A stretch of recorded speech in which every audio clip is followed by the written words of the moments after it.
परीक्षा नहीं हुई, लेकिन आज नहीं तो कल होगी। ये कोरोना महामारी आज नहीं तो कल जरूर खत्म होगी। स्कूल कॉलेजेस कभी ना खुलें, ऐसा नहीं होगा। अभ्यास करते रहोगे तो कोई पछतावा नहीं होगा।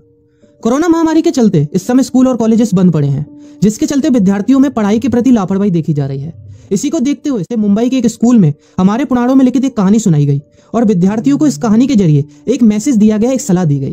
कहानी ये थी कि एक बार भगवान इंद्र किसानों से नाराज हो गए और उन्होंने घोषणा कर दी कि 12 साल तक बारिश नहीं होगी, आप फसलों को नहीं उगा पाएंगे। भगवान इंद्र से किसानों ने विनम्रता पूर्वक विनती की। किसानों की विनती को देखते हुए इंद्र ने बड़ी चालाकी से बारिश न होने का सारा श्रेय भगवान शिव के ऊपर डाल दिया और कहा कि बारिश तभी संभव है जब भगवान शिव अपना डमरू बजाएंगे। लेकिन इंद्रदेव भगवान शिव के साथ पहले ही गुप्त रूप से चर्चा कर चुके थे और उनसे किसानों के साथ सहमत नहीं होने के लिए भी अनुरोध कर चुके थे। जब किसान भगवान शिव के पास बारिश के लिए विनती करने के लिए गए तो उन्होंने भी कह दिया कि बारिश तभी होगी जब मैं 12 साल बाद अपना डमरू बजाऊंगा। निराश होकर वापस लौटते किसानों ने 12 साल तक इंतजार करने का फैसला किया। लेकिन उनमें से एक किसान वापस लौटकर नियमित रूप से अपना काम कर रहा था, खेती कर रहा था, यहाँ तक कि बीज भी बो रहा था। अन्य किसानों ने यह देखकर उस किसान का मजाक उड़ाना चालू कर दिया। कुछ किसानों ने उससे पूछा भी कि आप अपना समय और ऊर्जा क्यों बर्बाद कर रहे हैं, जबकि आप जानते हैं कि 12 साल तक बारिश नहीं होने वाली। उस किसान ने जवाब दिया कि मुझे पता है कि बारिश के बिना मेरी फसल नहीं आएगी, लेकिन मैं ये सब केवल अभ्यास के रूप में कर रहा हूँ। 12 साल बाद मैं फसलों को उगाने और खेतों में काम करने की प्रतिक्रिया को भूल जाऊंगा।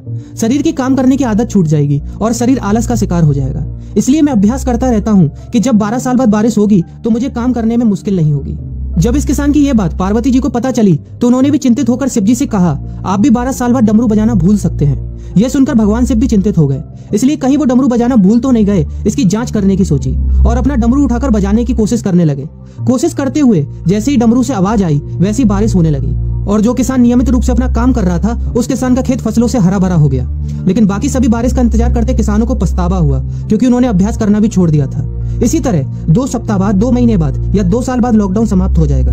कोरोना महामारी भी खत्म हो जाएगी। इसे घूरने या इस महामारी के खत्म होने तक का इंतजार करने से बेहतर है कि आप जिस कक्षा में हैं या जिस अगली कक्षा में जाने वाले हैं उसका अध्ययन करें। पुस्तकों का अध्ययन करके अपने कौशल को तेज करें। आपके पास जो ज्ञान है उसे और बढ़ाएं। इस समय का इस्तेमाल करें और ये सोचें कि आप और भी बेहतर कैसे कर सकते हैं, क्योंकि डमरू कभी भी बच सकता है। इसलिए अभ्यास करते रहें। अभ्यास ही गुणवत्ता का सार है। अभ्यास ही है जो आपको किसी भी क्षेत्र में पूर्ण बनाता है। अगर आप अपनी पढ़ाई के प्रति लापरवाही छोड़कर अभ्यास करते रहेंगे तो जब काम करने का समय आएगा, जब भी परीक्षा देने का समय आएगा, तो आप हर चुनौती और अपने हर क्वेश्चन का जवाब देने के लिए तैयार रहेंगे। अपना ध्यान रखें और अपनों का ख्याल रखें, क्योंकि कोरोना भी गया नहीं है। घर पर ही रहने की कोशिश करें ताकि आप भी और अन्य भी सुरक्षित रहें और नियमित रूप से अभ्यास करते रहें, क्योंकि डमरू कभी भी बच सकता है। वीडियो अच्छी लगी हो तो वीडियो को लाइक और अपने फ्रेंड्स के साथ शेयर करना मत भूलिएगा। और अगर आप एक पेरेंट हैं तो आप भी अपने बच्चों के साथ इस वीडियो को शेयर करना मत भूलिएगा।